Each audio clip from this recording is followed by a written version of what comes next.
Donc vous avez envie de fonder une famille? Tout à fait. Disons que ça, c'est mon prochain challenge. Jean-Luc, vous êtes jeune, vous avez 26 ans et demi, vous êtes célibataire. Vous êtes installé il y a 5 ans maintenant près de Toulouse, dans le Gers, dans une exploitation. Vous faites du maïs, du soja, de l'aquaculture. Donc vous élevez des poissons, des écrevisses. Oui, c'est vrai, je suis installé donc depuis le 1er janvier 90 en société avec mes parents. Mais en dehors de vos parents, sur une ferme différente? Non. Alors le travail est en commun et l'habitation n'est pas en commun, si c'est ça que vous voulez savoir. Oui, oui, tout à fait, c'est en référence à ce que disait Marie-Paul. C'est vrai, Marie-Paul. nous nous sommes démarqués les uns et les autres et c'est vrai aussi, ça va dans le sens du témoignage précédent. C'était important pour vous? Oui, c'est très important. Voilà. On travaille ensemble, mais il n'est pas nécessaire de vivre ensemble. Bon, c'est normal et ça se comprend d'autant plus. Bon, il y a toujours une génération d'écart et qui dit génération d'écart dit aussi des conflits de génération. Bon, si on veut une intimité, etc., bon, on a besoin de temps en temps d'être chez soi, quoi, point à la ligne. Alors, pour vous, c'était, vous l'avez dit, une vocation. Donc, ce qui veut dire que vous avez fait des études pour être agriculteur. Vous avez tout fait pour ça? Ben oui, très très jeune, donc j'ai pensé à devenir agriculteur parce que c'était un métier qui me plaisait, le contact avec la nature, etc. Et donc c'est vrai, j'ai fait un bac des primes, donc qui est un bac scientifique, mais avec des matières agricoles, plus des sciences économiques. Et ensuite, ce bac a été suivi donc d'un BTS, technique agricole, gestion d'entreprise. Depuis 5 ans, vous êtes installé. Quelle vie vous avez? Et est-ce que ça a été difficile, cette installation?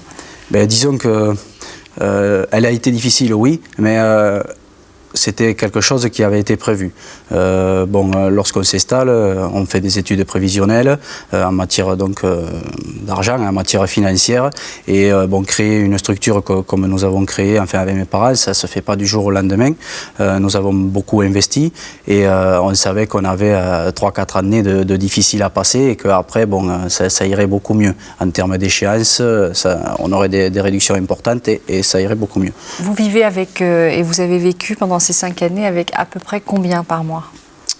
Bon, disons que pendant ces 5 dernières années, pendant les 3 dernières années, on n'a pu se verser qu'un tout petit salaire de l'ordre de 1500 francs par mois.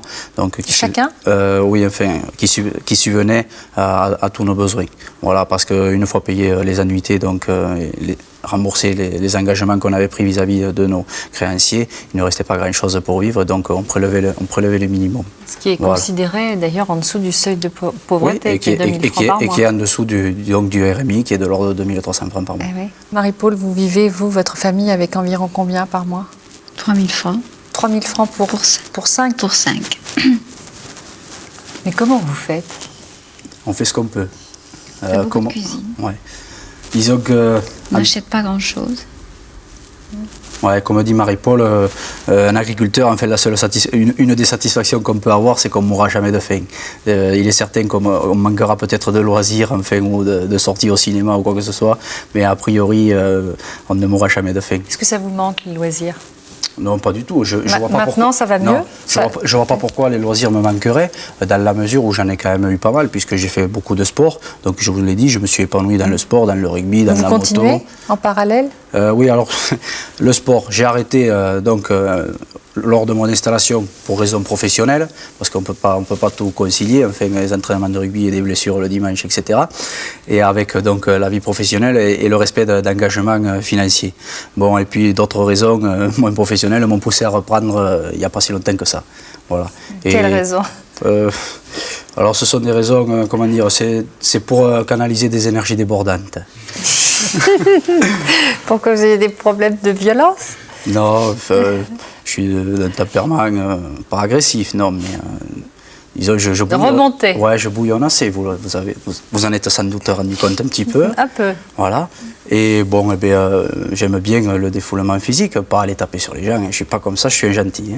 Je suis gentil. Non, mais j'aime bien aller me défouler physiquement, quoi. Passer un dimanche à oublier tous les soucis de la semaine et repartir, un temps soit peu épuisé physiquement et repartir serein moralement. Vous éprouvez un véritable plaisir lorsque vous travaillez? Oui. Mais pas un plaisir qui confine à la passion, comme le disait tout à l'heure François. Non. Ça vous a énervé? Si, non, ça ne m'a pas énervé du tout. Je pense être au moins aussi passionné qu'elle, sauf que, comme je vous l'ai dit, je le répète, je ne couche pas avec mon tracteur, ni avec ma terre, quoi, alors qu'elle, elle était carrément mariée. Alors, qui vous avez envie d'épouser? Parce que ça, c'est une véritable question. Vous avez envie plutôt de rencontrer une femme qui soit quelqu'un qui connaisse, qui soit de la campagne, qui connaisse le métier, ou plutôt quelqu'un qui vienne de la ville, comme Marie-Paul? Très certainement quelqu'un qui vienne d'ailleurs, mais qui a une ouverture d'esprit très importante. Enfin, ceci dit, je ne suis pas quand même venu à cette émission pour passer une petite annonce. Vous êtes peut-être d'ailleurs fiancé. Non, du tout. Non, je suis célibataire là, depuis 3 mois. Bon, c'est une situation à laquelle je n'aspire pas, que je n'entends pas pérenniser et qui, j'espère, sera le plus éphémère possible. Donc, vous avez envie de fonder une famille? Tout à fait. Disons que ça, c'est mon prochain challenge. Ah oui. Voilà. Ouh là là. Enfin, c'est mon prochain challenge. Disons que j'ai fait des choses. On a créé une entreprise qui s'est développée très rapidement, qui aujourd'hui est en passe de nous satisfaire d'un point de vue rentabilité. Bon, aujourd'hui, s'il n'y a pas de grand changement, j'espère pouvoir vivre dignement enfin du travail que je fais, quoi. Sauf que, et j'espère aussi, et ça c'est une autre chose, pouvoir m'aménager encore plus de temps de libre et donc forcer un petit peu moins sur la ferme pour pouvoir consacrer du temps peut-être à quelqu'un que j'aimerais, mais aussi pour consacrer du temps à d'autres gens, parce que je ne suis pas de nature égoïste et j'aime bien rendre service aux autres en général. C'est pour ça que je fais du syndicalisme, c'est pour ça aussi que je souhaite m'impliquer dans une autre aventure qui est une aventure un petit peu plus politique au niveau donc de la collectivité, enfin de la mairie de l'île de Jourdain. En tout cas, elle a intérêt à être à la hauteur, hein, votre fiancé, votre futur fiancé. On sent que vous allez lui demander beaucoup. Non, j'attends beaucoup, mais je donne beaucoup. Mais est-ce que vous auriez envie qu'elle partage avec vous justement le travail de l'exploitation, ou qu'elle ait un métier complètement différent? Je souhaiterais qu'elle ait un métier complètement différent, tout à fait. Même si c'est plus compliqué à vivre? Parce que ça doit être plus difficile, non? Peut-être pour se comprendre, pour les horaires, non? Je ne pense pas. Les paysans ont des horaires qui ne sont pas rigides. Et donc on est à même, et si la personne avec qui l'on est comprend tout à fait ça, on est à même de partager beaucoup de temps avec elle, quoi. Et en conséquent, si je sais pas, sans aller parler de fonctionnaire ou quoi, mais enfin quelqu'un qui fait ses 8 heures par jour, après il est libre et puis nous on peut lui donner aussi, quoi. Voilà, on a passé une petite annonce sans que vous le vouliez. Ouais. Ça me gêne un petit peu parce que ce genre de petite annonce, en revenant chez moi, je veux faire brailler au possible. Et... Vous choisirez, vous n'aurez qu'à choisir. Non, pas brailler par des filles. Faire brailler par mes camarades parce que... excusez-moi. Qui sont de très joyeux lurons et qui n'en loupent pas une d'ailleurs. Hein. Voilà. Oui, pardon. Oui, je voulais simplement dire qu'il n'y a pas... à la campagne, il n'y a pas pire que la solitude.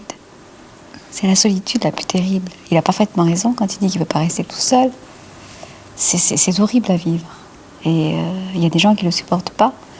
C'est la solitude ressentie comme frustration qui est quelque chose d'horrible et non pas la solitude en soi. Moi, je suis très contente d'être toute seule. Tout à fait. J'étais sûre que Marcel... elle a raison de réagir comme ça parce qu'il y a 6-7 ans, j'étais aussi contente de passer mes dimanches tout seul. Aujourd'hui, je le suis moins, mais je ne les passe pas tout seul. D'ailleurs, je rends ici hommage un petit peu à un camarade qui n'a plus supporté cette solitude et qui, lui, a tenté et réussi à mettre fin à ses jours. Est-ce qu'il y a beaucoup de tentatives de suicide dans le monde de l'agriculture? Il paraît que certaines statistiques disent que oui. Je ne sais pas s'il y en a plus qu'ailleurs. Si. Moi, je crois qu'au niveau des tentatives de suicide, ce qui se dit aussi, c'est qu'il y en a beaucoup chez les jeunes, je crois, de 18 à 25 ans. Je crois que c'est ça, non, au niveau statistique. Moi, je ne suis pas persuadé qu'il y en ait plus chez les agriculteurs. Si. Enfin, chez les... Peut-être. Alors, tous les trois, vous représentez 3 générations d'âge différents. Marcel, qu'est-ce qui vous différencie et qu'est-ce qui vous lie? Et ce qui nous lie, c'est le plus facile à voir, c'est le fait de vivre avec la terre ou avec les animaux, enfin d'une façon, disons, On établit quand même si c'est pas mariage, on a quand même des rapports d'amour avec le travail, avec ce que nous faisons. Ça m'a paru assez certain. Et ce qui nous sépare, c'est que bon, moi j'ai vécu, disons, à l'ancienne, mais en ayant parfaitement conscience que j'étais la fin d'une série, en quelque sorte. Moi, je suis la charnière. Marie-Paul a raté un peu la charnière. Et puis voilà, le représentant des jeunes agriculteurs. Chez moi, ils font ça avec... sur moins de surface, et puis ils font autre chose, ils font de l'élevage, c'est différent, mais sinon ce sont des gens qui vont partir en sachant d'où ils viennent et en sachant où ils vont, et puis finalement c'est pas si mal, et en même temps ce sont des gens qui aiment. On a en commun le côté passionnel, ou amour du métier. Et l'amour du métier, ouais. Et puis maintenant... On a de différents les nécessités économiques, et donc la notion de chef d'entreprise. Oui. Voilà. Oui. Cette notion qu'on nous impose de chef d'entreprise. Oui, c'est une évolution imposée, en fait, ou nécessaire. On ne réussit pas dans le métier si derrière tout ça, il n'y a pas une formation et enfin un niveau général acquis qui permette donc d'affronter ces difficultés-là, de gestion d'entreprise, etc. Quoi. Oui. Parce que tous les jours eh ben, on compte. Enfin, tous les jours, c'est exagéré peut-être, mais les chiffres, ils sont là. C'est une réalité quotidienne. Pour ne rien manquer sur ma chaîne Ina Mireille Dumas, abonnez-vous et activez la cloche. Bonjour, c'est Mireille Dumas. Vous apparaissez dans l'une de nos vidéos. Vous désirez témoigner de nouveau. N'hésitez pas à nous contacter par mail à l'adresse qui s'écrit ci-dessous.